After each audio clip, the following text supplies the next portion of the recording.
Olá, como vai você? A paz do Senhor Jesus. Estamos começando com mais um subsídio da Escola Bíblica Dominical da Igreja Assembleia de Deus na cidade de Balneário Camboriú. Aqui estamos, presbítero Sérgio, que é o nosso coordenador da Escola Bíblica Dominical da Assembleia de Deus em Balneário Camboriú. Presbítero Sérgio Roberto já está há alguns meses trazendo sempre o subsídio a cada um de nós para o nosso crescimento e conhecimento da Palavra de Deus. E na companhia também seu amigo pastor José Roberto neste dia maravilhoso, onde você estiver, de longe ou de pertinho, é muito bom estarmos com você nesta hora para aprendermos sobre a Palavra de Deus, porque quem fala também aprende. E você pode aproveitar e dar um like aí no nosso vídeo, também aproveitar e compartilhar com seus amigos, para que assim possamos crescer nos pensamentos que às vezes são diferentes do nosso, mas eles sempre vão acrescentar alguma coisa boa para a nossa vida. E a nossa lição da Escola Bíblica Dominical, que nesse primeiro trimestre de 2020 está tratando sobre a raça humana, origem, queda e redenção, chegou ao final nesta lição de número 13, que vai tratar de o novo homem em Jesus Cristo, e é um ótimo tema para se pensar, principalmente nos dias em que nós vivemos, em meio a turbulências da vida. Nós, quando acessamos a internet, televisão, Netflix e outros, nós vamos perceber o quanto a grande mídia trabalha para levar o homem para o foco que é Jesus Cristo. O quanto nós somos convidados a vivermos uma vida dissoluta, uma vida a bel prazer, uma vida sem eira nem beira. Seria essa uma linguagem que a gente poderia pensar no dia de hoje sobre o que nós vivemos. Então a lição aborda esse tema, um novo homem ou o novo homem em Jesus Cristo. Nosso texto áureo está baseado em Efésios 4, versículo 13, até que todos cheguemos à unidade da fé e ao conhecimento do Filho de Deus, a varão perfeito, à medida da estatura completa de Cristo. Presbítero Sérgio, paz do Senhor. Pai do Senhor, tudo bom? Eu estava lendo este versículo de Efésios 4,13 e eu achei muito interessante porque ele diz: até que todos cheguemos à unidade da fé e ao conhecimento do Filho de Deus, a varão perfeito, à medida da estatura completa de Cristo Jesus. Aqui tem pelo menos 3 pontos que dá para a gente ficar um tempão conversando, né? Essa questão de nós refletirmos Jesus, ela é muito mais do que trocar de roupa, muito mais que mudar de linguagem, ela é literalmente a mudança de vida. Paulo, quando teve a oportunidade de ficar em Éfeso por cerca de 3 anos, na escola de Tirano, então geralmente das 11 da manhã até as 4 horas da tarde ele ficava dando aula, né, durante 3 anos. Então ele enfatiza a necessidade de o ser humano chegar na maturidade. Esse é o ponto interessante. Há alguns momentos do ministério de Paulo que ele diz que alguma igreja disse: eu quis vos falar como adultos, mas ainda tenho que dar alimento líquido, que tenho que dar papinha, né? Não posso dar alimento sólido, demonstrando que há níveis de crescimento na vida espiritual e que o entendimento ele pode ser raso ou ele pode ser profundo. E aí vai a necessidade justamente da dedicação e do comprometimento do ser humano. E é interessante porque o desejo deles é até que todos, né, a plenitude, que haja esse entendimento que a vida cristã ela não pode ser superficial, ela tem que ser profunda, arraigada, ela tem que ser comprometida para que possa experimentar a boa, agradável e perfeita vontade de Deus, como está lá em Romanos 12. Uma pergunta: essa unidade da fé é uma fé? A unidade da fé diz respeito não só ao sentido de grudado, unido, mas de um todo, né? Não esfacelado, não por parte. Porque a fé ela demanda mais da razão do que da emoção. Essa é a grande dificuldade da nossa geração e que tem que reputado a fé mais a um sentimento, a uma emoção do que realmente a razão. Paulo, ele ataca muito isso, talvez por causa que a escola dele é farisaica, né? Ele é um fariseu, da tribo de Benjamim. Então ele aborda isso dizendo que nós devemos ter a renovação do nosso entendimento. E o nosso culto deve ser racional. Então, em outras passagens, ele vai dizer assim que o vosso entendimento seja mudado. Se não houver uma mudança do entendimento, a fé ela pode ser levada para a crendice, ela pode ser levada para o lado místico, né? Não para o lado da razão. Quanto mais você conhece a Deus através da revelação, que é a palavra de Deus escrita, mais você tem fé. É ao contrário, às vezes a pessoa pensa assim, a dedicação voltada para o lado da oração, do jejum, da meditação. A meditação até seria diferente porque está meditando na palavra, mas mais esse lado e menos palavra. Então acredita que o homem espiritual é aquele que ora e jejua mais. E Paulo ele vai defender que tanto a oração quanto o jejum e muito mais o conhecimento da palavra é que vai te firmar, porque quanto mais você conhece a Deus, você sabe que o que ele aborrece e o que ele se agrada. Então você conhece que aquilo é de Deus ou não, proveniente da característica contida na palavra de Deus. E quando eu li A Unidade da Fé, eu estava pensando, às vezes a pessoa ela aceita um tipo de oração ou um tipo de graça na sua vida porque ela não atribui isso de um certo sentido literalmente a Jesus. É um fato que nós podemos vivenciar todos os dias, a pregação e a transmissão do conhecimento bíblico mais por experiência do que por palavra. Sim. Essa é uma das carências que nós temos, porque a pessoa, como deu certo, ela acredita que é certo. E não é por ter dado certo que é certo. É verdade. Então, a nossa fé ela é baseada naquilo que está contido na palavra. Então, por vezes você começa a ouvir alguém falar a palavra, mas ele interrompe a palavra, aquilo que ele leu, que na realidade é a voz de Deus, e passa a relatar as experiências que ele teve, aonde ele passou, o que ele viveu, e tudo aquilo como se fosse a verdade. E na realidade é uma experiência dele, e para ele, e nem sempre para os demais. Então é como você querer colocar que toda sarça tem que pegar fogo agora, para mostrar que tem a presença de Deus. Verdade.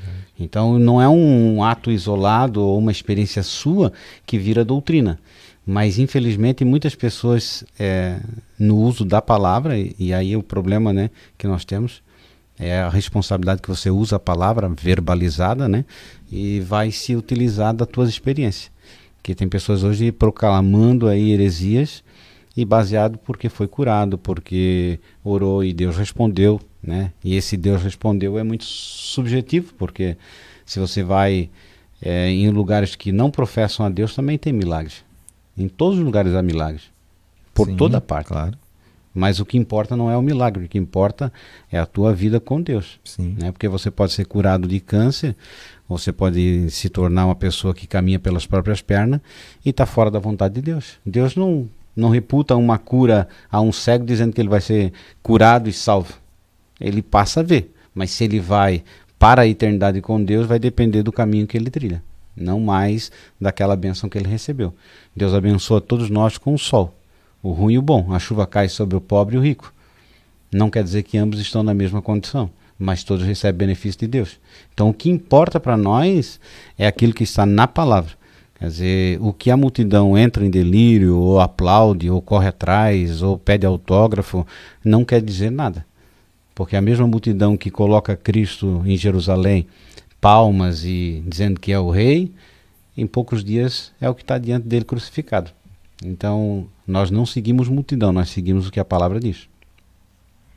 Então, aqui, olhando ainda esse mesmo versículo, enquanto o senhor falava sobre a unidade da fé, ele vai dizer que o que me transforma, ou que nos transforma em varão perfeito à medida da estatura completa de Cristo não é a fé.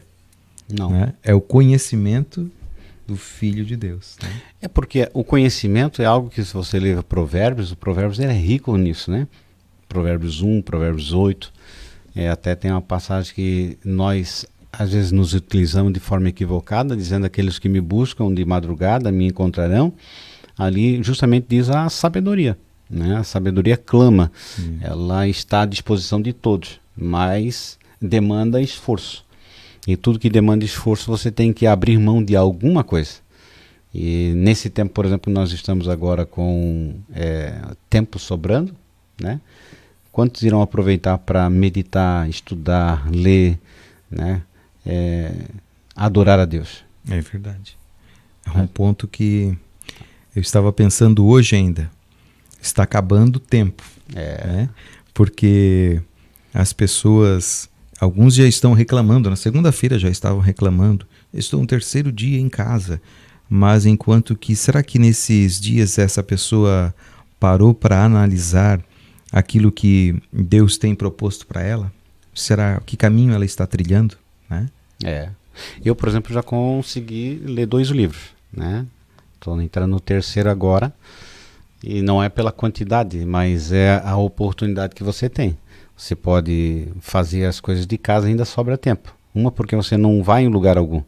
Quando você está de férias, ainda você passeia, você vai na casa de alguém. Agora não, você está recluso. Então a oportunidade de almoçar com a família, a oportunidade de estar convivendo mais próximo dos filhos, da esposa, e também esse tempo extra que a pessoa pode utilizar para dormir, para ver coisas que de repente não são tão frutuosas, ou também pode dedicar-se também à parte espiritual, né? Verdade. Então há uma enxurrada de pessoas aí falando coisas que aparentemente são óbvias, mas o mais importante hoje não é falar, hoje o importante é você estar em comunhão com Deus, né? Porque são muitas vozes. Se você ouvir todos eles, você fica meio doido. Então coisa assim, desde o extremo aceitando, quanto o outro não aceitando, um profetizando, um amarrando, o outro queimando, o outro dizendo que é o começo do apocalipse, o outro dizendo que já aconteceu isso e aquilo.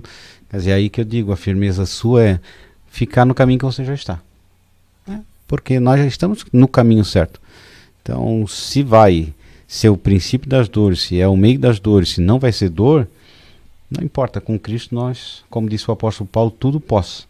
Depois de ter passado por tempestade, depois de ter passado por privação de alimentação, depois dele ter sido desprezado pelos amigos, quarentena de açoite, aí ele escreve embaixo, tudo posso naquele que me fortalece. Quer dizer, precisa passar por dificuldade para depois você dizer que pode realmente. É verdade. E tem muita gente gritando que tudo pode, mas não passou por nada, né? É simplesmente uma voz, como disse, romanceada. Aquela coisa assim, eu estou em casa com armário cheio de comida e estou glorificando a Deus. Mas tem irmãos que estão já com a despensa vazia e estão pedindo misericórdia. Então a experiência nossa é uma coisa que deve ser levada em conta, mas não é o tudo, né? Nem tudo que você vê, você pode falar. Eu vejo nisso o apóstolo Paulo, né? Ele disse que conheceu um homem, se na carne não sabe, se no espírito, teve até o terceiro céu e viu coisas inefáveis. Quer dizer, não há palavras. Já João viu e relatou.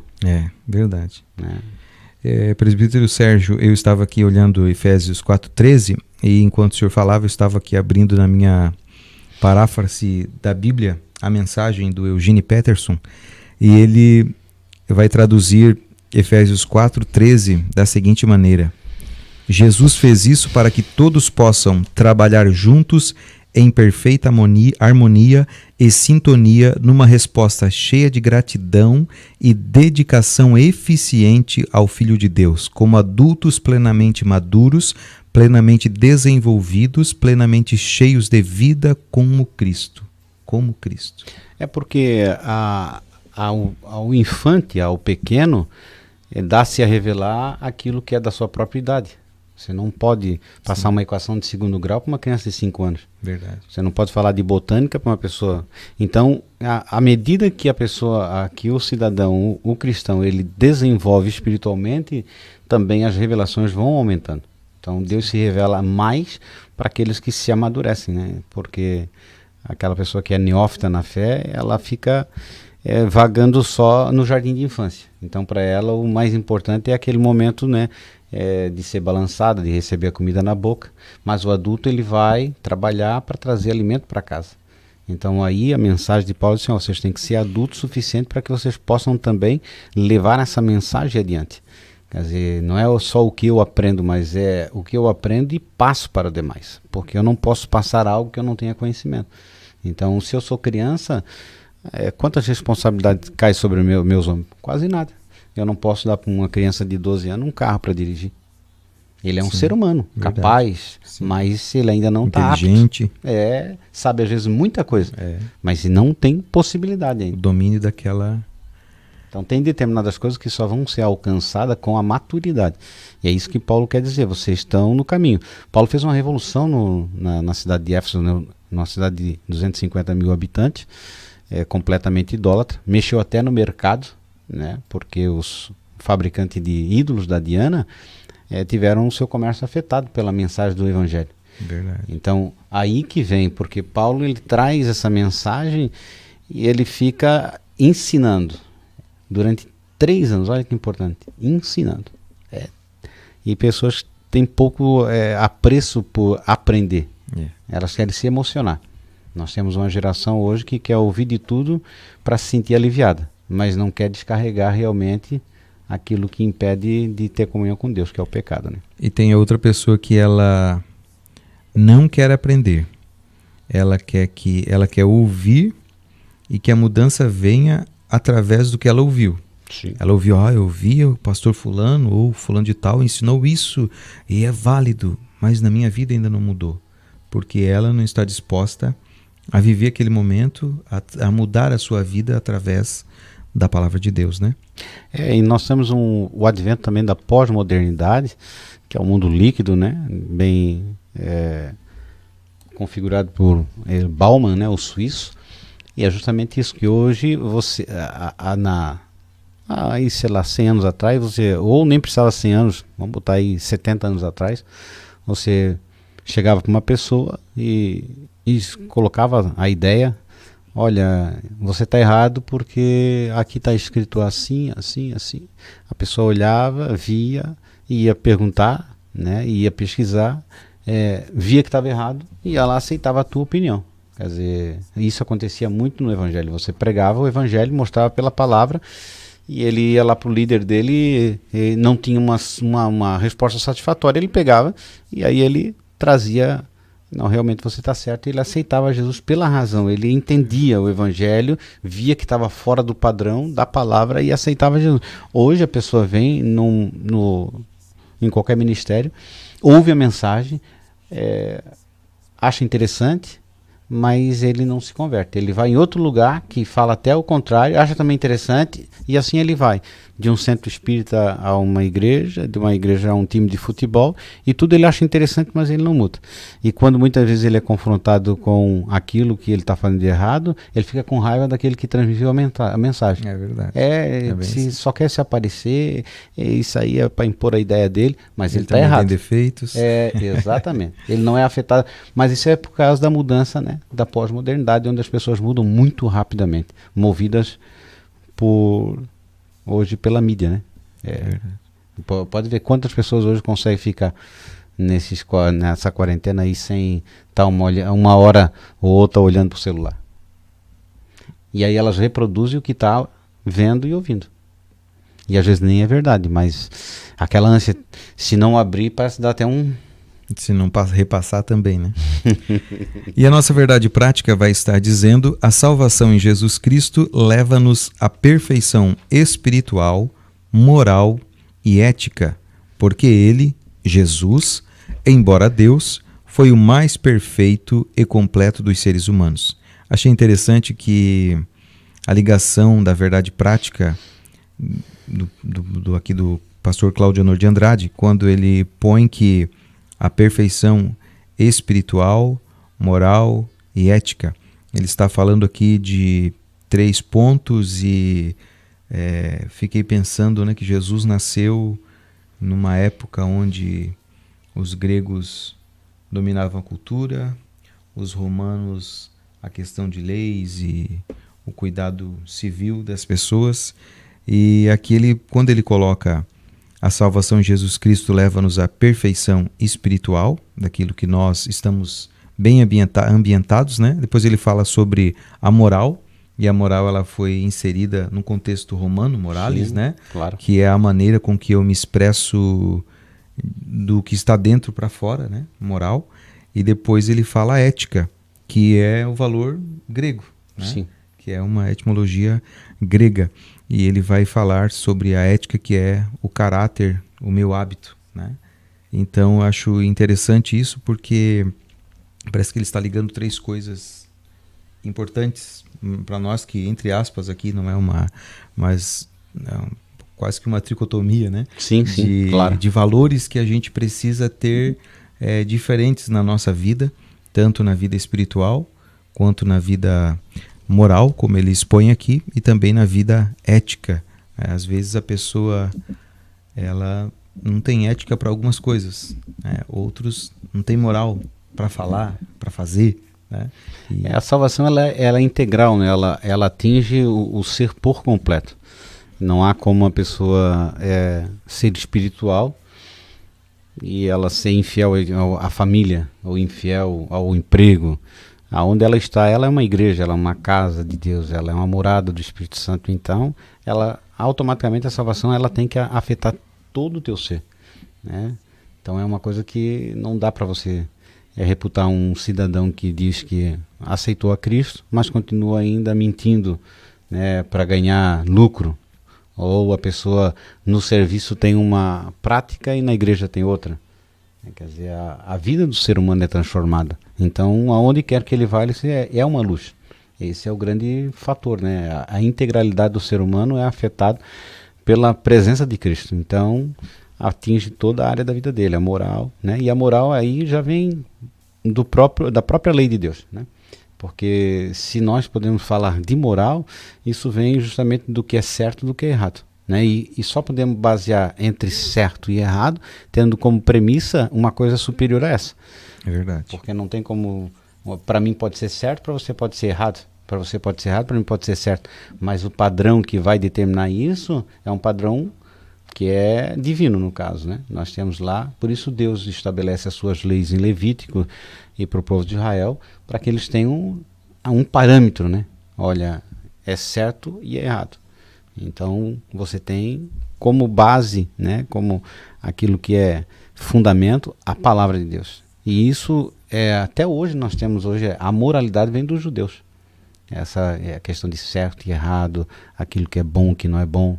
E por mais que os ateus e as pessoas combatam tudo isso, e acredito que não exista isso, mas você sempre vai ver quando afeta o lado dele, vamos dizer assim, o sexo tem que ser livre. Mas se alguém querer ficar com a esposa dele, ele diz, opa, para. Não, aqui não. Quer dizer, aquilo que ele reputa para a humanidade, para a família dele, ele não quer. Né? Não ficar com a minha filha de 4 anos, não. Então, mas dá liberdade para todo mundo. Então nós temos que ter esse parâmetro baseado justamente na palavra de Deus. E isso é importante porque ela vem trazendo a saúde para a humanidade, e sempre que o homem se afasta dos princípios, há desgraça. Né? Foi assim com Noé, foi assim com Sodoma e Gomorra, e há de ser assim também com a vinda de Jesus por causa do pecado. E a nossa leitura diária trouxe, né? Segunda-feira, Hebreus 12, 2, Jesus Cristo é o nosso modelo de perfeição. Terça-feira, Gênesis 17, versículo 1, Deus exige a perfeição de seus filhos.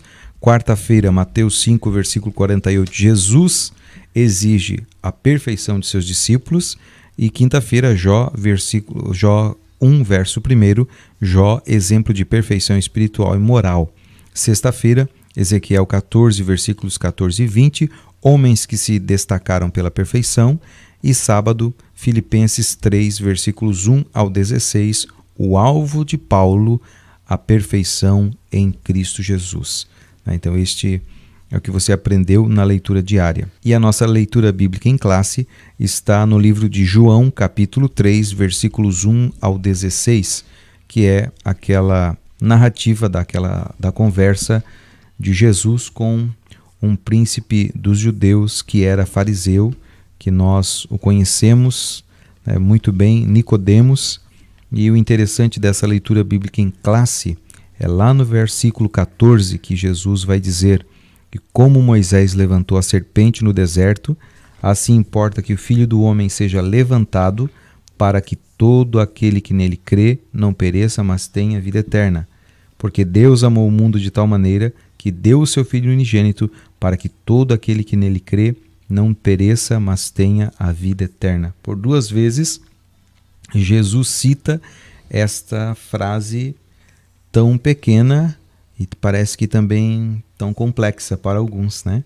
Para que todo aquele que nele crê não pereça, mas tenha a vida eterna. A vida eterna não está em nenhum outro lugar senão em Jesus. Jesus ele tá se reportando a alguém que alcançou um nível de escolaridade muito alto. Nicodemos ele era mestre, né? Ele era doutor. Ele era alguém que tinha uma reputação a zelar. Ele era respeitado pela comunidade em que ele vivia, tinha alcançado sucesso acadêmico, respeitado pela sociedade. Então, nesse ponto aí, ele já tem passado da primeira fase do novo nascimento. Então, Jesus reporta para Nicodemos algo que havia acontecido muito tempo atrás, mas que era de conhecimento do povo judeu, que era o quê? Quando o povo se afastou daquilo que era a aliança divina, né, com o povo de Israel, então veio uma praga, que é uma praga das serpentes. Então as pessoas que eram atingidas pela serpente, elas iam morrendo. Aí o que ocorre? Nesse fato, uma correlação com a mesma mensagem do novo nascimento, Jesus está dizendo assim, Nicodemos, é o seguinte, é semelhante a isso.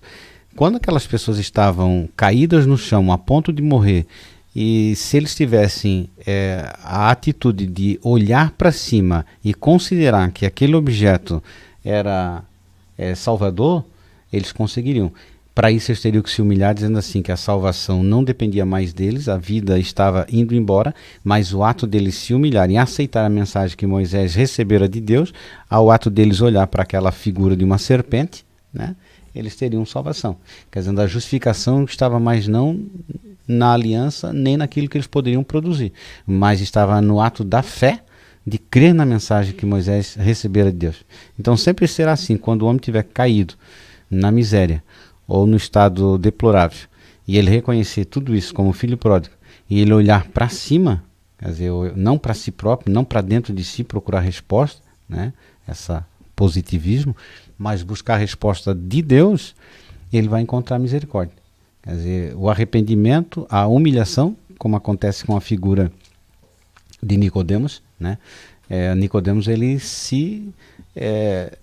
como se diz, não se apequena, né? Porque ele vai à noite, ele vai ter com uma pessoa que é tida como mestre, né? E nesse ponto nós podemos já entrar aqui, nascido de Deus.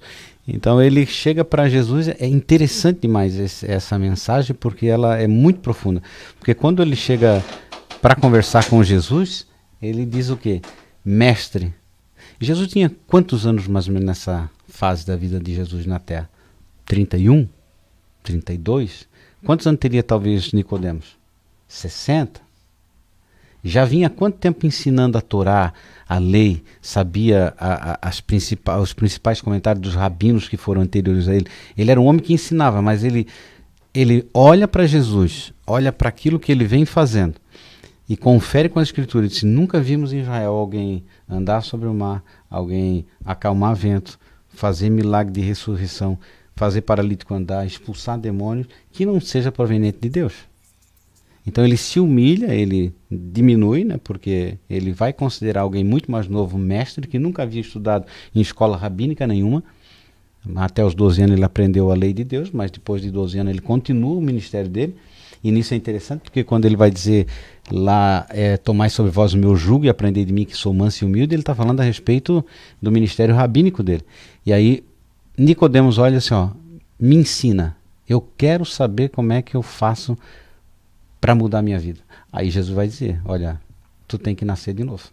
Isso é de uma profundidade, porque ele olha para ele assim, eu sei que com a minha idade eu não volto ao ventre da minha mãe. Mas aí vem a questão do nascimento, porque havia todo um costume em Israel a respeito de como se santificar, de como chegar a Deus, das práticas rituais. lavar as mãos, o cordeiro que era imolado, a Páscoa, todas as festas eram simbólicas e traziam sempre um lado espiritual. Mas nesse momento ele já sabia tudo isso e nada disso havia preenchido esse vazio dele. E Jesus disse, olha, é porque passou a ser costume, passou a ser ritual. Se tu não nascer de novo, não começar do zero, tudo isso que tu tem de conhecimento, todas as práticas tuas, não vai se aproximar de Deus. Esse é o fato que o Cláudio Honor de Andrade vai esboçar na lição. Na introdução ele vai fazer uma pergunta no início da introdução e no segundo parágrafo ele coloca, né? Se nos valermos de nossas forças, jamais a alcançamos a perfeição.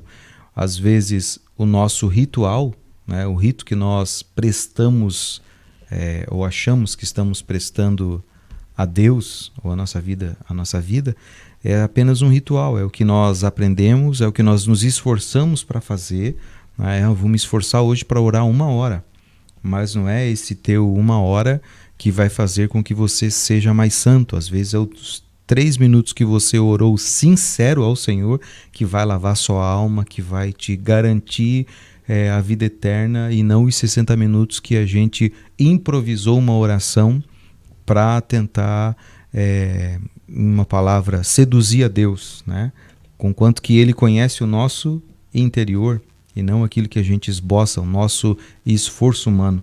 A gente quer ser independente, enquanto que nós deveríamos mostrar a nossa dependência, a vontade de Deus para a nossa vida exposta na sua palavra, né? Hoje nós recebemos aqui a visita do nosso pastor presidente, pastor Jairo Barbosa. Pai do Senhor, pastor. Pai do Senhor, pastor José Roberto, também presbítero Sérgio. Esse assunto ele é muito importante na vida da raça humana, que é o novo nascimento. Vocês estavam comentando ali e eu estava pensando, eu vou ter que falar.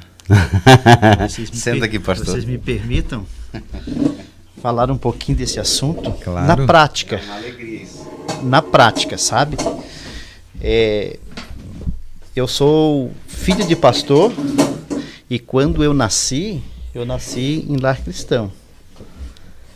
E meu pai me ensinou a palavra de Deus, eu ia direto aos cultos, desde criança, ouvia as mensagens, me tornei músico com 7, 8 anos de idade, cantava também com a minha mãe, enfim, me tornei maestro, participei do grupo de jovens. Tudo que você pensa na igreja, o Jairo estava envolvido.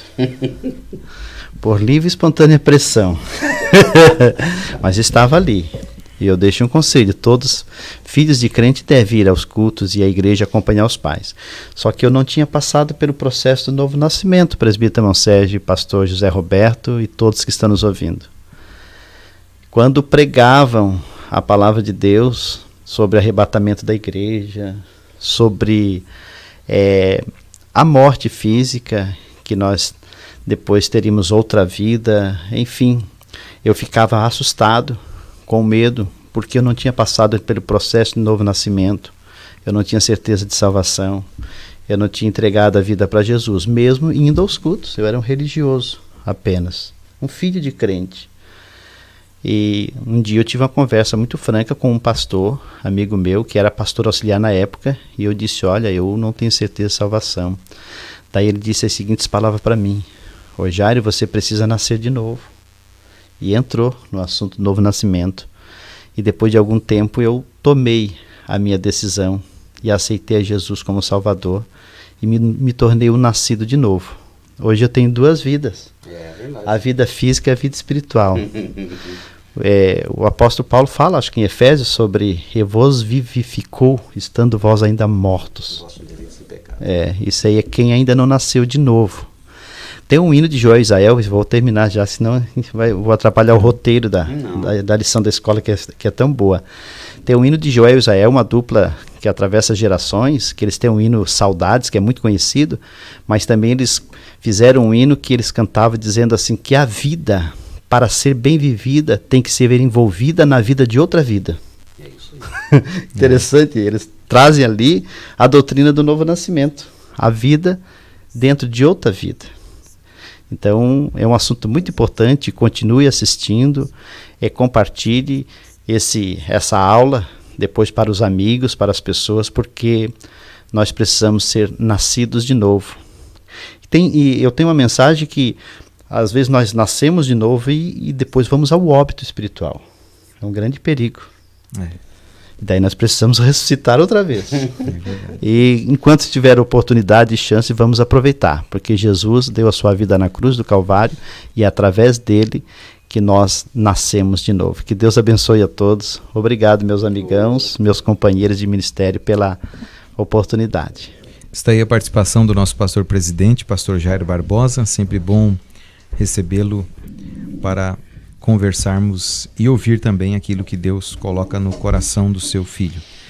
E nós, então, voltando aqui no ponto 1 da lição, no nascido não de sangue nem da carne, Claudionor de Andrade vai abordar aqui: nós podemos renascer para Deus através dos méritos de Jesus. Eu acrescentaria ali: nós só podemos renascer para Deus através dos méritos de Jesus. Ele é o único que tem mérito para nos redimir, vivificar, transformar e ainda dar aquela promessa que ele dá a Nicodemos no final da conversa, que é João 3,16. É interessante, depois de ouvir um relato como esse, de uma pessoa que nasce em berço evangélico e banhado, né, pela palavra, pelos hinos, e consegue avançar, né, de forma exterior. Aparentemente todo mundo o tinha como, como um filho de Deus já salvo e redimido, mas havia no coração a dúvida. Porque é justamente isso, não é você nascer num lar evangélico, porque Deus não tem netos, né? Deus tem filhos.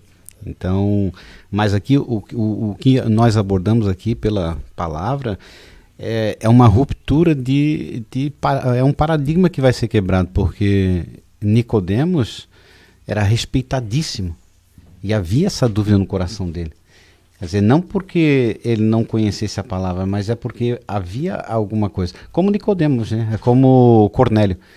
Cornélio, ele tinha boas obras, ele ajudava, ele orava, ele jejuava, mas havia ainda uma obra incompleta. Ele teve que passar por esse processo. Pedro é obrigado a ir à casa de um gentil, para que a obra se completasse. Então, por muitas vezes as pessoas pensam assim: mas eu dou esmola, eu sou bom, eu não mato, eu não roubo, eu não faço nada de errado. Mas a questão não há justificativa para a salvação vem de Cristo. E enquanto nós não reconhecermos que nós somos pecadores e precisamos de Cristo, não há. Então aqui esse nascido de Deus, ele vai botar em 2 pontos. Ele vai falar para Nicodemos: tem que ser da água e do Espírito. Quer dizer, a água simbolizando o batismo, né? Como Jesus passou sem necessidade, porque não era uma prática judaica o batismo nas águas. Sim. Isso começa num movimento porque os judeus começam a perceber que os rituais estavam muito mecânicos. Não havia mais... eles já sabiam, como você falou, como agradar a Deus, né? Entregar o cordeiro sem mancha, participar da Páscoa, da festa das primícias, mas era de forma habitual, mecânica, sem um sentido espiritual. E aí vem um movimento, e João abraça esse movimento, os mesmos que passaram os manuscritos do Mar Morto, né? Agora esqueci o nome daquela localidade lá. E aí ele vai fazer o quê? João Batista vai ficar num ponto estratégico, né? Quando eles passavam para ir para Jerusalém, pela via que passa perto do Rio Jordão, e vai trazer essa mensagem: vocês vão sacrificar, mas primeiro vocês têm que se arrepender, vocês têm que mudar de vida, vocês têm que não só lavar a mão, lavar o corpo, mas tem que lavar a alma também.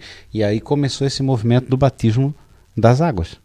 Não era o batismo depois praticado quando os discípulos fazem, tanto é que Paulo, quando vai na cidade, acho que de Éfeso, né, ele disse: vocês receberam já o Espírito Santo? Ele disse: não, só fomos batizados no batismo de João.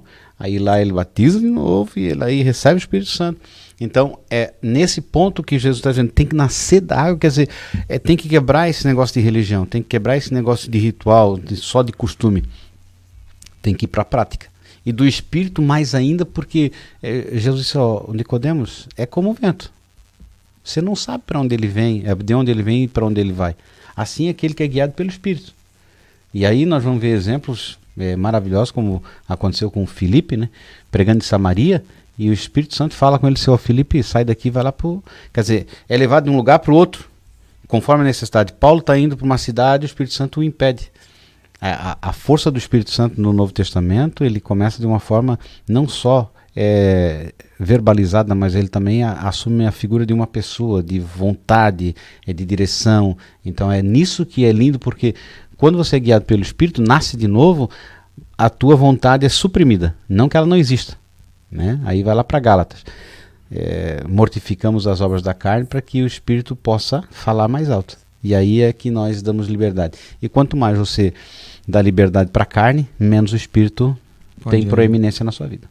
E essa questão do Espírito Santo, a gente quando lê a reunião dos 120, quando na descida do Atos Espírito 2. Santo, o interessante ali é impetuoso, né? É. E ele continua impetuoso na nossa vida se nós fazermos, como disse aqui o presbítero Sérgio Roberto, mortificarmos a nossa carne e dermos autonomia para que o Espírito Santo esteja agindo na nossa vida, porque aqui vai dizer ainda a atuação do Espírito Santo no interior do ser humano é o milagre mais expressivo que Deus pode operar em nossa vida.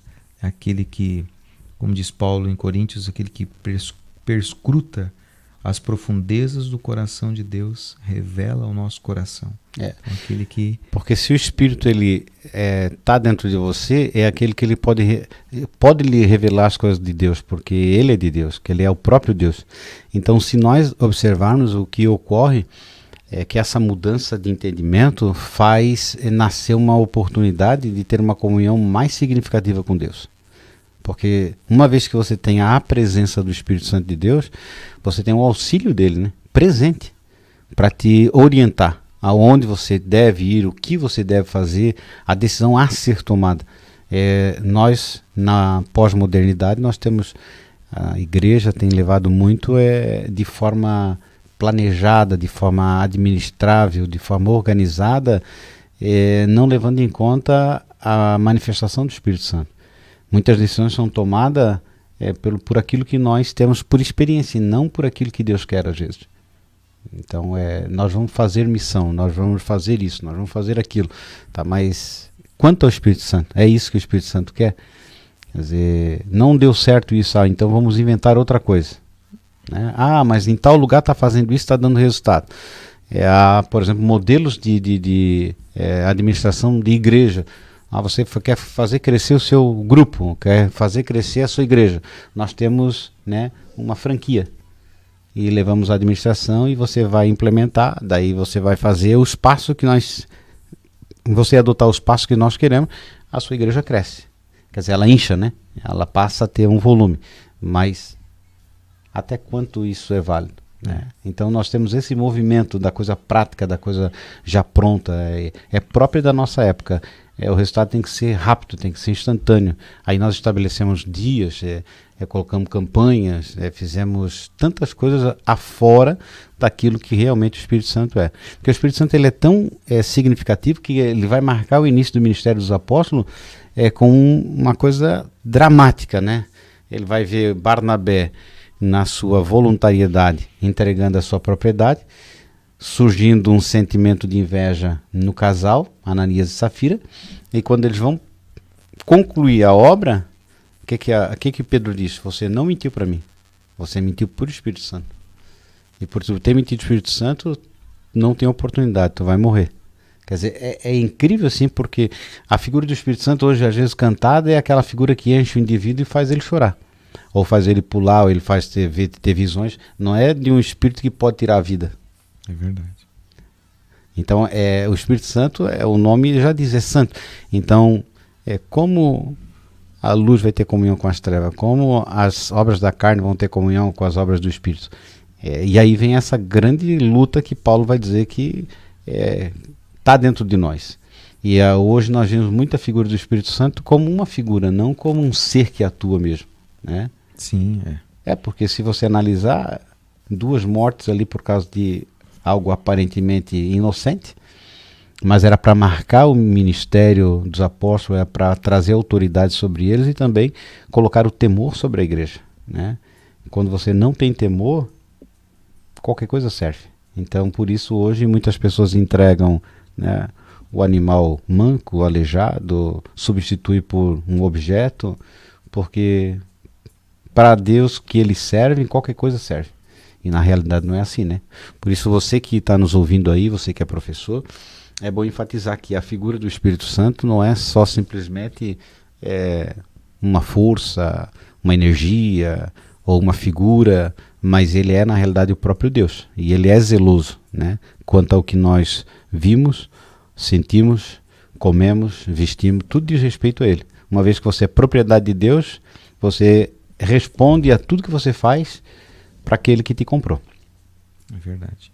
Eu estava aqui notando no Nascido de Deus, enquanto o senhor estava comentando ali, e ele aqui ele vai dizer que tornar-se nova criatura em Cristo é o auge da bem-aventurança humana, né? O auge é a maior alegria do homem, é tornar-se nova criatura. E ele usa ali o texto de 2 Coríntios 5,17, que vai dizer: portanto, se alguém está em Cristo, é nova criação, as coisas antigas já passaram, e eis que tudo se fez novo. E é interessante você ouvir nova criação. Né? As coisas velhas passaram, diga-se de passagem, quanto ao pecado e as coisas praticadas. Porém, ainda a natureza humana permanece, porque a santificação ela é constante, e o que nós praticamos quanto à vida de pecado, o novo convertido, ele tem que responder ainda. Então, se ele cometer um homicídio, ele tem que ir para a cadeia. Claro. Se ele contrair uma dívida, ele tem que pagar. Diante de Deus, ele está livre, ele está limpo, porém o que ele paga é aquela lei de filho, estuda. Não, pai, não vou estudar. Se você não estudar, você tem um castigo. Sim. Né? É a repreensão natural da lei da vida que vai, entre aspas, transformar aquela pessoa melhor. Né? Mas ele já está salvo em Cristo Jesus, está transformado, mas na visão humana ele está passando por um certo... É a consequência, o fruto, né, da semeação, da semeadura, porque na realidade eu digo isso porque eu já ouvi, né, de alguém pedir conselho para mim a respeito da vida dele, que ele aceitou a Cristo e ele não estava casado no papel, mas tinha 2 filhos, e deu a entender que agora, como ele era uma nova criatura e ele era um salvo, então ele estava em pecado de adultério, então ele ia abandonar aquela mulher, porque ele era solteiro, né? Não estava no papel, e poderia casar de novo. Aí eu digo, já começou errado. Eu digo, primeiro que se você for na rua onde você mora e perguntar para o teu vizinho de quem são aqueles filhos, todo mundo vai dizer que são seus. Olhar para aquela mulher, todo mundo vai dizer que é sua esposa, mesmo que não esteja no papel. Então é uma responsabilidade sua assumir o que você começou, né? Os filhos não têm culpa disso, e a salvação não diz respeito a isso, a abandonar isso aí. Então justamente essa vida nova, é essa visão do mundo que parte agora não para as coisas que são dessa terra, mas para as coisas que são do alto. Por isso Paulo disse, naquilo que é de cima devemos pensar, naquilo que traz edificação devemos pensar, naquilo que ajuda devemos pensar. Tudo isso é o que nós devemos ser. A nossa morada não está aqui. Então essa mudança de visão, você não se aborrece por não ser rico na terra, não ter o melhor da terra, porque você já sabe que você é filho de Deus e vai ter uma herança no céu. Quer dizer, você já sabe que essa vida é passageira e o que importa é você estar com o nome escrito no livro da vida. E não, então nisso as coisas velhas passaram. Quer dizer, velho é aquilo que deixou de ter utilidade. Velho é aquilo que passou o seu auge. Então novo é aquilo que surge, é aquilo que está diante de você. Então essa nova vida são as experiências novas que você vai ter todos os dias. Por quê? Porque quem vive em Cristo vive novidade de vida. Todo dia o Espírito Santo ele fala com você, ele tem a oportunidade de esclarecer, de mostrar, de te orientar. Porém é preciso você estar vivendo no Espírito. Porque senão você vai ver da mesma forma que vivia anteriormente. Não teve um encontro com Deus. Na realidade foi uma emoção, foi um ato de você ir lá e dobrar o joelho, mas não entendeu o que é salvação. E a salvação não vem de nós, né? João 15 vai dizer que não fosse vós que escolhesse a mim. Então a salvação é uma graça que você não merece. É Deus olhar para você e dizer assim, é você mesmo. E aí você diz assim, mas eu? É, você mesmo. E ali no ponto 4, ele vai dizer, nascido do Espírito Santo, a regeneração só é possível através da atuação do Espírito Santo na vida do pecador arrependido, aquilo que o presbítero Sérgio está já colocando para nós aqui, né? Sem o Espírito Santo atuando na nossa vida, não há pecador arrependido, não há convencimento, né? Porque o Espírito Santo é que convence o homem. Nós mortos nos nossos delitos e pecados, assim como Lázaro estava na tumba, não teria condições de sair de maneira alguma. Só mesmo ao ouvir a voz de Deus é que lhe possibilita novamente voltar ao corpo. Isso é uma figura, né, da salvação. Quer dizer, ao ouvir a voz de Deus, ao ouvir a voz do Espírito Santo, é que nós conseguimos entender. É uma máscara que cai, né, uma venda que cai dos olhos. E é interessante porque isso nós percebemos quando você está pregando às vezes a palavra e tem 50 pessoas que não são conhecedoras. E às vezes uma só, duas, todas ouviram a mesma mensagem. O Espírito Santo estava no mesmo lugar. Quer dizer, e você sentiu que a mensagem era mais ao coração quebrantado, ou não sei, Deus toca no coração daquele lá. É como o ladrão na cruz. Quer dizer, o outro está dizendo, olha, tu tá errado mesmo, devia ter morrido mesmo. O outro disse, opa, rapaz, esse camarada aí não é igual nós, ele não merece. Quer dizer, o Espírito Santo já estava falando na vida dele. Interessante isso aí, porque Deus, ele escolhe às vezes pessoas assim que você diz assim, isso aí não merece. E justamente por isso, por não merecer, é que a pessoa recebe a salvação. E aqui, então, ele vai dizer que a regeneração só é possível através do Espírito Santo, ou seja, o novo nascimento, ele vem, né, através do Espírito Santo, e sem um novo nascimento, na verdade, não se tem garantia acerca da restauração, né, de nós, seres humanos, que somos ou fomos tragados pelo pecado, né? O mundo jaz no maligno, dessa maneira que eu estou querendo dizer para você. Não é que nós pecamos, mas o pecado está incluído em todo lugar que a gente vai.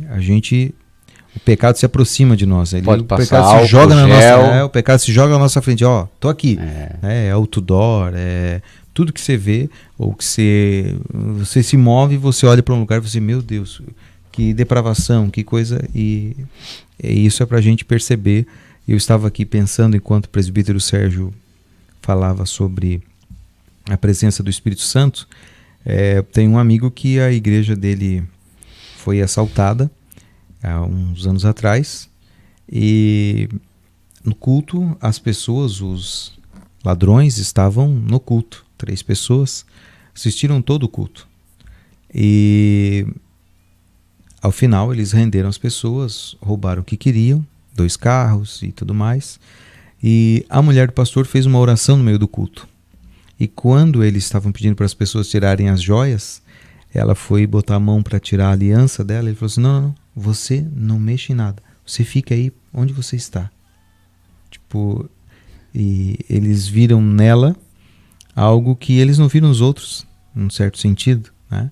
Ou seja, a presença de Deus, ela é tão maravilhosa que inibiu aquela pessoa de receber até mesmo, quem sabe, uma pancada, alguma coisa, pelo que ela transmitiu antes, né? A paz que ela transmitiu antes.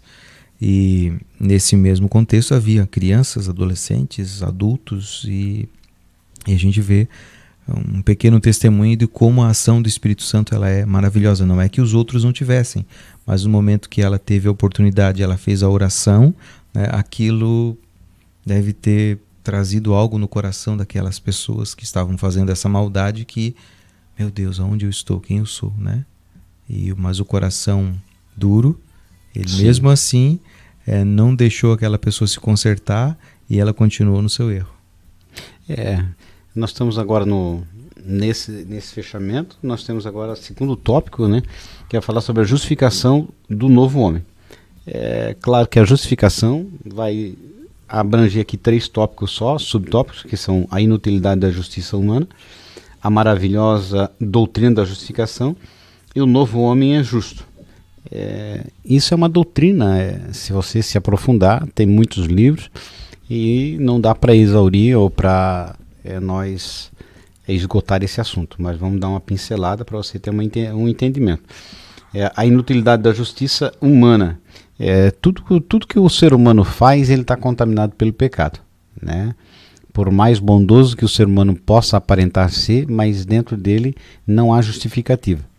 Haja visto a necessidade de Jesus descer à terra, porque nenhum justo sequer havia na terra para que fosse usado para redimir a humanidade. Então nisso se coloca que as nossas justiças são como trapo de imundícia, né? Efésios 2:8 vai falar, Paulo vai dizendo para os Éfesos, né, que pela graça somos salvos, né? Então isso não vem de nós, de vós, não vem pelas obras para que ninguém se glorie. Quer dizer, as obras no sentido de que a obra em si é um ato de uma vida regenerada. As obras acompanham a vida do ser humano que é nascido de novo. Não que você não pratique boas obras. Nós somos feituras feitas para as boas obras. Quando nós não fizemos boas obras é porque nós estamos em desconformidade com a vontade de Deus. Porque imagina, se você nasceu de novo, você foi enxertado em Jesus Cristo, né? Ou na videira, que é a figura. Então é próprio você produzir fruto de onde você foi enxertado. Eu acredito nisso. Sim, né? Claro, é verdade. Se você foi enxertado na goiabeira, o fruto que pode vir só pode ser goiaba. Pode ser goiaba. Não vai ser banana. Se você for colocado no pé de pera, e toda fruta ou você vai produzir naquilo que você foi, né, enxertado. E nisso Jesus está dizendo, se vocês forem enxertados em Cristo, se vocês são nova criatura, é próprio de filhos de Deus que reproduzam aquilo da onde vocês vêm. E aí que vem essa grande contradição, porque às vezes a pessoa olha as boas obras, mas as boas obras elas podem ter por trás daquilo algo que nós colocamos como motivação. Quer dizer, se a minha motivação é má, eu posso fazer coisas boas. Eu posso, por exemplo, até Paulo vai dizer que eu posso dar o meu corpo para ser queimado, eu posso falar a língua dos anjos, a língua dos homens, eu posso vender minhas propriedades, dar para os pobres, mas se eu não tiver amor, nada disso é considerado. É a famosa politicagem. Então, por exemplo, como Barnabé deu, de coração surgiu a necessidade de alguém dar, mas não era de coração. Quer dizer, aparentemente, se fosse nosso tempo, nós aceitaríamos a metade da propriedade com louvor, né? Ia dar ainda, né, botar o nome da pessoa num cartaz e dizer, ó, esse é um membro maravilhoso da nossa igreja. Mas a intenção era maligna. Quer dizer, aparentemente, aos olhos humanos, perfeito. E quando você olha assim, a pessoa não é perfeita, mas Deus conhece o coração. Por isso o Espírito Santo já tocou e disse assim, ó, é maligno a tua vontade. Né? A simonia, que é o Simão, o mágico, que quando vi Pedro colocar a mão sobre as pessoas e eles receberem o dom, ele disse, eu quero isso também. Como é que eu consigo isso aí? Quer dizer, como é que eu consigo pregar bem? Como é que eu consigo atrair a multidão? Como é que eu consigo mais like? Como é que eu consigo mais seguidores? Então a intenção é maligna, ele está falando de Deus, ele está cantando. Você pega, por exemplo, os cantores gospel, né? Eu vou dar um exemplo bem fácil. Quanto é que um cantor famoso vai cobrar? Quer dizer, você vai olhar ali, ele está cobrando milhares de reais. Ele vai fazer um show que você vai olhar, é praticamente idêntico ao do mundo. É luzes, é pessoas gritando, delirando, mas está cantando as coisas de Deus. Mas para isso ele produziu tudo aquilo dali para ganhar quanto? Quer dizer, o objetivo dele é adorar a Deus ou ganhar dinheiro? Sim. Aparentemente, não, mas ele está adorando a Deus. Mas a motivação não é... Porque aquilo que você obtém lucro, você teria que partilhar. Quem é que é a fonte do lucro? Até eu vejo essa questão, eu vejo a seguinte maneira. Quando você busca algo assim, né, um cantor, até mesmo um preletor, você é indagado por aquele que te vende esse produto. Sim. Como, olha quantas pessoas ele vai trazer para o seu evento. Eu não vou fazer um evento, eu vou fazer um culto. Exatamente. Essa é a diferença. a gente às vezes se esquece, né, daquilo que a gente é chamado para ser, e a gente acaba usando o lado humano, né? Claro. A gente deixa, ele vai trazer pessoas. É que a igreja que não é um pensam, CNPJ, a igreja não é parede, a igreja é você e eu, É o corpo de Cristo, somos seres humanos. né? Então essas pessoas, vamos supor, estão tendo lucro e ficando bem financeiramente usando um nome, quer dizer, que dá lucro. Porque no mundo, muitas vezes até eles tentaram, mas não conseguiram. Então encontraram uma fonte de lucro. Então, porque se fosse para cantar para Deus, eles cantavam numa praça, eles cantavam em qualquer lugar, não tinha problema nenhum. É o fato de, até mesmo de questão de likes e tudo mais, tem às vezes pessoas que se preocupam muito. Será que eu compro likes? Porque você pode comprar likes, não comprar as pessoas, mas o like, né? E as pessoas acabam comprando o like, achando que esse like é vendido para você como algo. Não, são pessoas que a gente tem que vão dar os likes lá para você. Mas é tudo feito por computador. E a sua página, o seu perfil aí da rede social, ele sabe quando é computador e quando é pessoas. E ele, quando você atingir 100 mil pessoas no meu Instagram, exemplo, mas não recebi nada, nenhum aplauso de ninguém, porque o software, a empresa, sabe que o que foi colocado ali para você, uma boa parte é comprado. Sim. Né? Então hoje a gente se preocupa muito com essa questão de, será que curtiram? Quantos visualizaram? No sentido de tudo que postamos, né? De tudo. Principalmente até eu, de vez em quando, como eu sou responsável por algumas coisas da igreja, eu estou lá olhando aquele culto para ver quantas visualizações, quantas curtidas que escreveram, né? Estou preocupado com essa questão, mas eu tenho que me preocupar, na verdade, se ali no meu grupo tem 40 pessoas que comentaram, essas pessoas foram respondidas, não pelo culto, mas respondidas depois, elas estão sendo cuidadas, elas vão ser envolvidas. É algo que a gente esquece, às vezes, de trabalhar com o número que a gente tem, e a gente quer trabalhar com o número que o outro tem. Claro. E às vezes Deus está dizendo, não, o que eu tenho para ti hoje, para esse momento, né, é isso.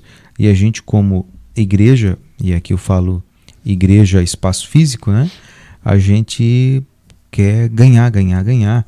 Mas uma coisa boa que aconteceu nesses dias agora foi esta pandemia do Covid-19, porque mostrou a força que a gente tem se a gente souber trabalhar com as pessoas nas redes sociais sem elas virem à igreja. As respostas que as pessoas dão. Aqui na igreja a gente tem recebido nesses dias muitas respostas de uma oração que foi feita de 1 minuto, e as pessoas, como eu estava precisando ouvir ou receber essa oração, agora eu vou dormir em paz, a pessoa escreveu assim.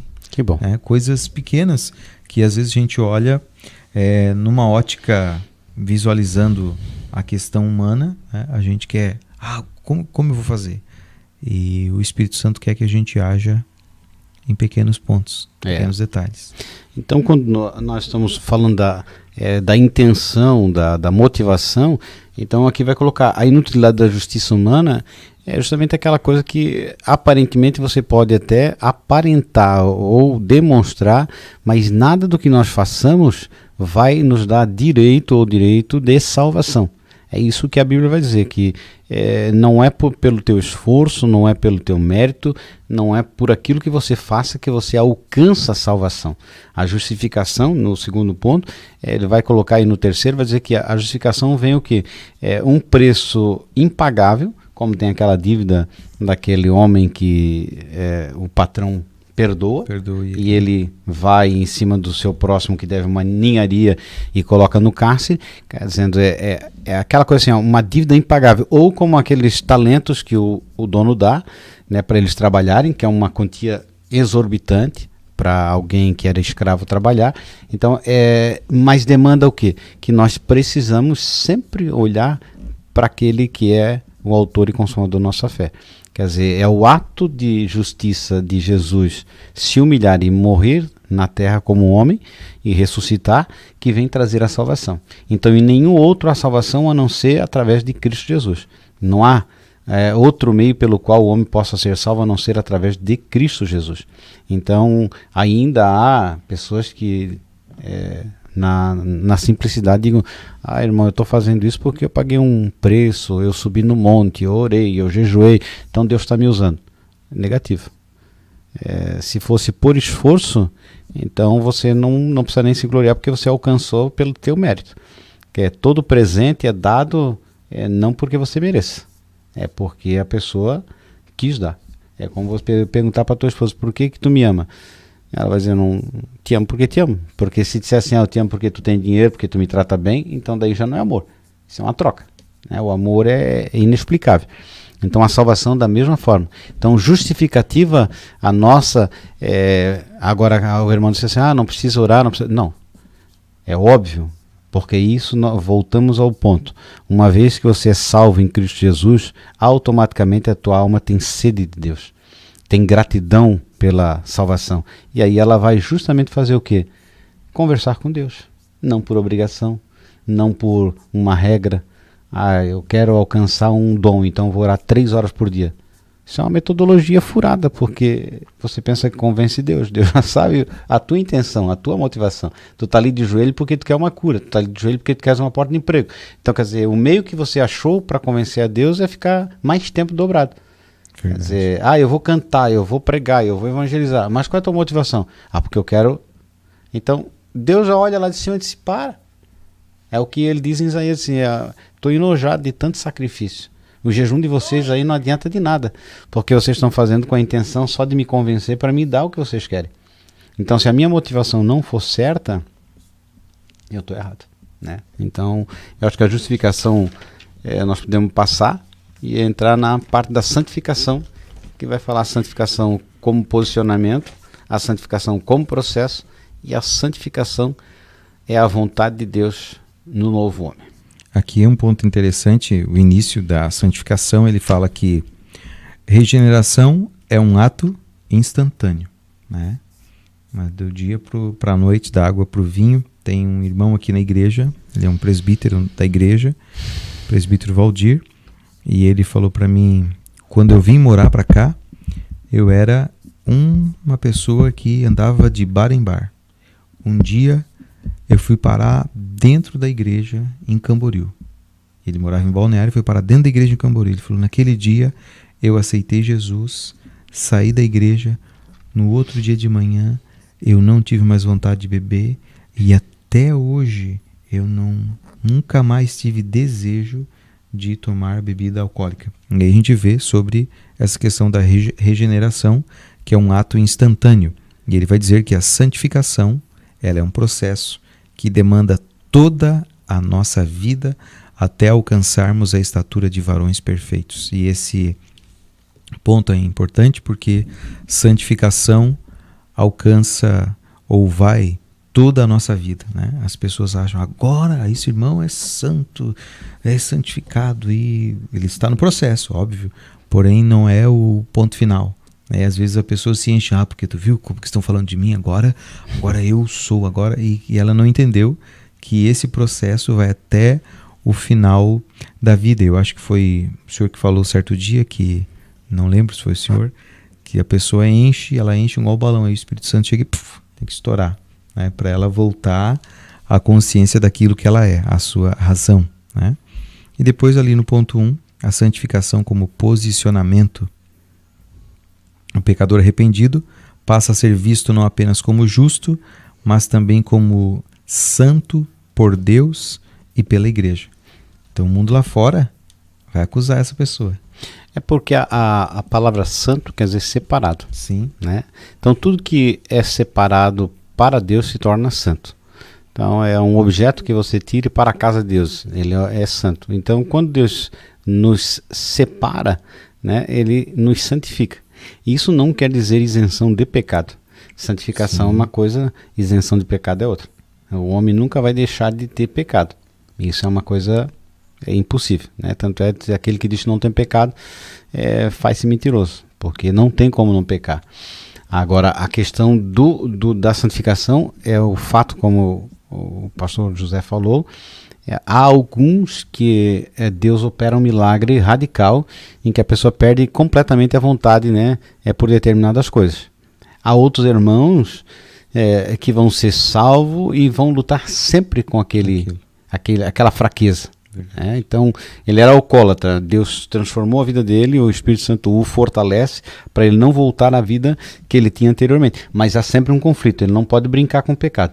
Naquilo dali, se ele começar, ele cai novamente. Sim. Não é porque ele não seja filho de Deus, mas é porque ele foi afetado por aquilo dali, já fez parte da sua vida. Deus pode mudar? Sim. Nem todos Deus opera da mesma forma. Seria o famoso espinho na carne, né? Eu, por exemplo, tenho determinadas fraquezas na minha vida que eu sei que eu sou fraco naquele ponto e eu não brinco, né? Eu não dou margem, porque eu sei que se eu der margem eu vou cair. Então eu já sei a minha fraqueza. Então o caso do Paulo é a mesma coisa. Ele orou por muitas pessoas e receberam um milagre, mas ele orou por si próprio e não conseguiu. Deus disse: minha graça te basta. Quer dizer, tu vai ter que suportar isso aí, porque talvez era um mal necessário para sempre colocar Paulo naquela condição de precisar de Deus. Ele chega a dizer, né, que quando eu estou fraco é que eu sou forte. Quer dizer, porque Paulo ele tinha ele era meio que assim, parece meio sanguíneo, ele tinha assim uma vida meia forte. Não é fácil de lidar com Paulo não, mas ele foi um homem dedicado. Então, quando nós olhamos aqui a santificação como posicionamento, é isso, o posicionamento é aquela, Deus nos santificou, quer dizer, essa palavra nos santificou quer dizer nos separou, e aí o processo é justamente pelo fato de nós hoje, por exemplo, sermos filhos de Deus e sermos herdeiros, porque quando você passa a ser filho, você é herdeiro, então tanto das coisas boas como as demais, se somos herdeiros de Deus e co-herdeiros de Cristo, quer dizer, quando eu sou co-herdeiro de Cristo, eu tenho que herdar aquilo que Cristo herdou na terra. Morte de cruz, condições financeiras pequenas, vivendo de forma humilde, andando de lugar em lugar, quer dizer, me sujeitando a entrar em lugares onde os outros não entram, falar com quem as pessoas não falam. Isso é herdar aquilo que Deus em carne nos deixou. E quanto às coisas celestiais, a mesma coisa, nós já somos herdeiros do céu. Mas nós temos dívida que se tornam difíceis de serem pagas, temos enfermidade, e o nosso Deus é o dono de tudo isso. Mas ainda não chegamos lá. É como o filho o filho e o escravo. Enquanto ele está na idade infantil, aquele que cuida dele o carrega para qualquer lugar e ele não pode reclamar.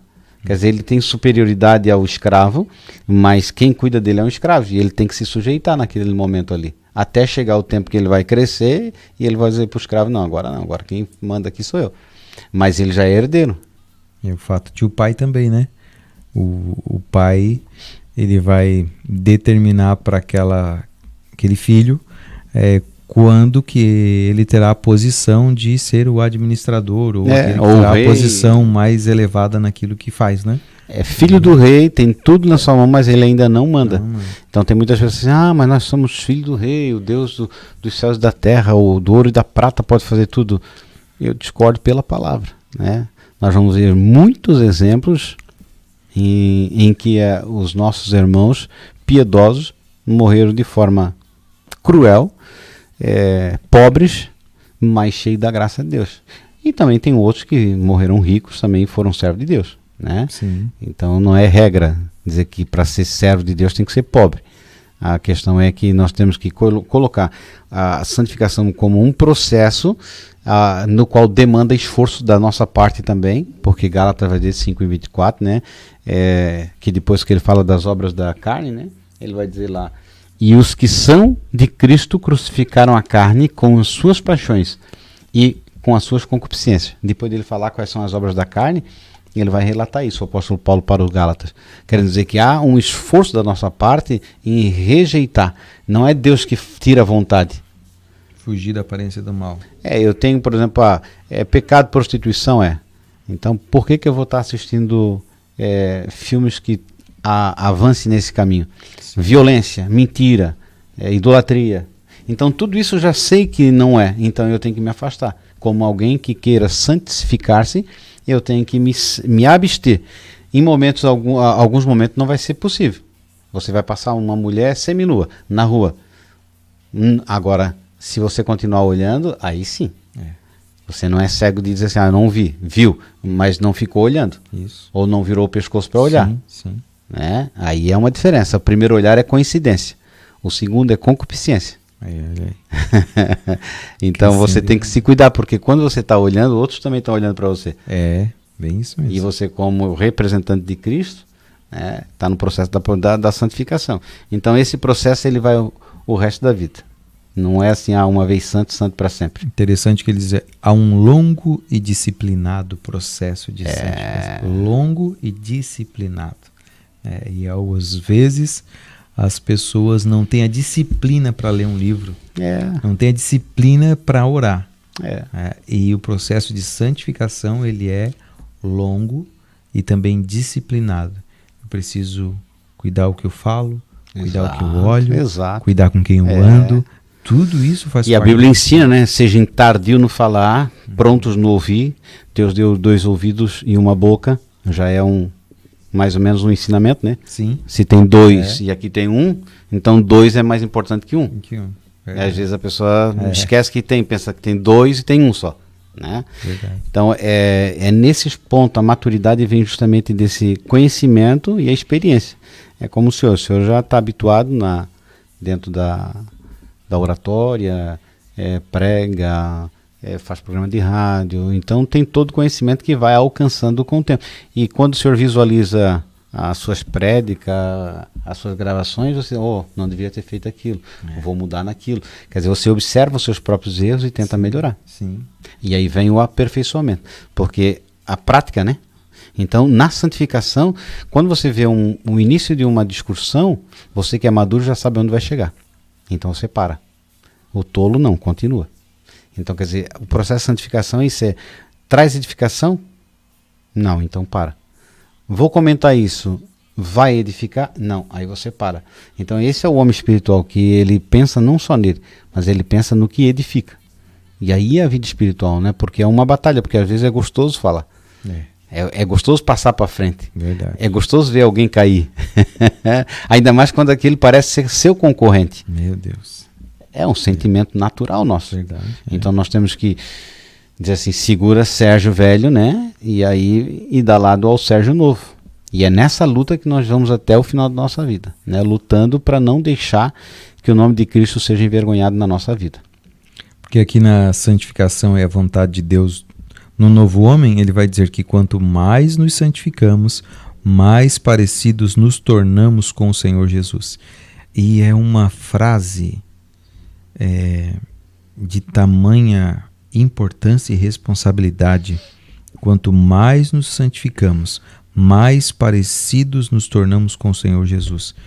O que seria para você que está aí do outro lado se tornar parecido com Jesus, né? Primeira coisa que veio aqui na minha memória é em seus passos o que faria Jesus, mas está muito além disso.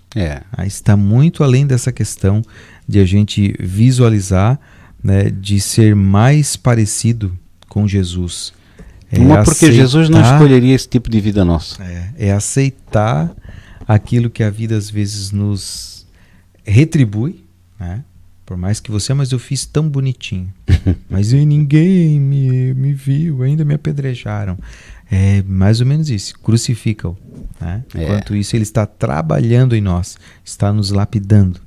E a santificação como desejo de Deus porque é justamente para nos tornar semelhantes a Ele. É justamente isso. Somos discípulos de Jesus. Discípulo quer dizer aquele que recebe o ensinamento e passa para frente. Então, se você não conhece nem a vida de Jesus, como Jesus viveu, que às vezes nós temos essa visão, né? Eu estava eu peguei uma Bíblia para dar uma olhadinha na parte histórica, uma Bíblia que não é nossa denominacional, né? É tradicional. E eu estava olhando lá a Santa Ceia. Aí está Jesus sentado com seus discípulos numa mesa igual a nossa, com cadeiras. Nos fundos assim era dia. Não tinha família, não tinha só tinha homem ali. Eu digo, um Jesus parecia mais um europeu do que um judeu. Eu digo, então, às vezes nós temos uma visão de um Jesus muito romanceado, muito hollywoodiano, né? Aquele que está com uma espada para ir na frente e abrir o caminho para nós, aquele que não permite que nós ficamos desempregados. Então é um Cristo mais super-herói do que um Cristo que é Senhor da nossa vida e Salvador. Não só Salvador, mas principalmente Senhor da nossa vida. Fato interessante é que na multidão havia centenas de desempregados e não mandou ninguém arrumar emprego. Quando vieram perguntar para ele dividir lá, ele disse, eu não vim para isso, para com esse negócio. Teve os dois irmãos, diz para ele que tem demais para passar para mim. Ele disse, isso não é o meu papel na terra. Sim.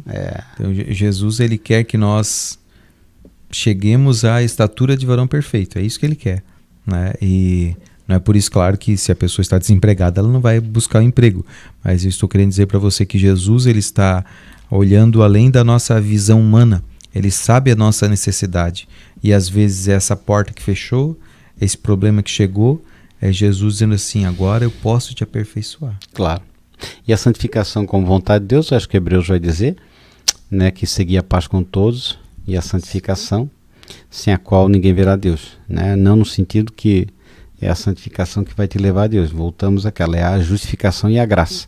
Sim. Mas a santificação é um ato natural de Deus. Deus é santo, então por ele ser santo, ele quer que tudo seja santo. Então é claro que ele sabe, né, na sua onisciência, Jesus passou por isso aqui na terra para vivenciar, sabe as nossas debilidades, as nossas fraquezas, as nossas limitações, mas dentro de tudo isso nós temos sempre auxílio do Espírito Santo. Essa é a base fundamental do cristão. Nós não estamos sozinhos. Jesus disse, não vos deixarei órfão. Quer dizer, hoje eu conto com a presença do Espírito Santo dentro da minha vida. Por isso, cuidar para não entristecê-lo, para não retirá-lo de nós, e viver uma vida digna para que ele possa ser o nosso orientador. Imagina você ter alguém, hoje tem a onda do coach, né? Então você não precisa de um coach, você tem um coach, né? Só que o problema desse coach é que se ele for ouvido, muita coisa que você está fazendo tem que parar de fazer. E muita coisa que você pretende fazer, ele não vai permitir que você faça. E nem sempre nós queremos isso. Às vezes nós queremos primeiro fazer para depois pedir para Deus ajudar. Quantas pessoas fazem depois campanha para Deus ajudar a vida dele? Mas porque ele nunca pediu para Deus nada para orientar ele. Primeiro ele fez, errou e agora ele pede ajuda. E ainda bota a culpa em Deus. É verdade. Então acho que dá para assim ter um entendimento, e você vai ter a sua escola. Agora talvez essa seja a única escola, né? Porque como não estamos nos reunindo fisicamente, você pode estar aproveitando para participar conosco. E aqui ele termina a santificação do novo homem, declarando a última frase, nenhum impuro ou profano entrará na Jerusalém celeste. Então a gente pode entender que a gente entra na igreja, a gente vai em vários locais que se está reproduzindo a presença de Jesus e é permitida a nossa entrada.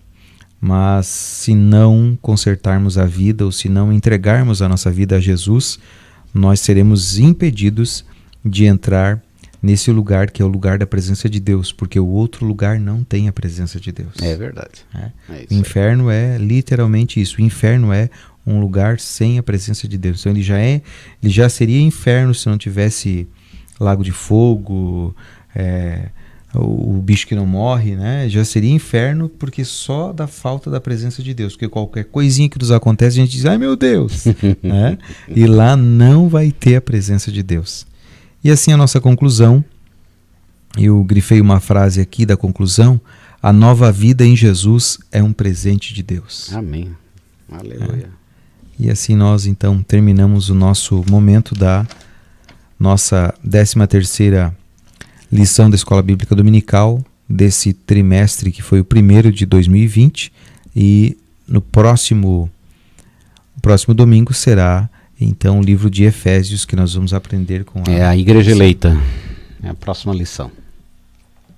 Fiquem todos na paz do Senhor Jesus. Agradeço a oportunidade, irmão Sérgio. Muito obrigado. Fiquem todos na paz do Senhor. Tem aquela musiquinha.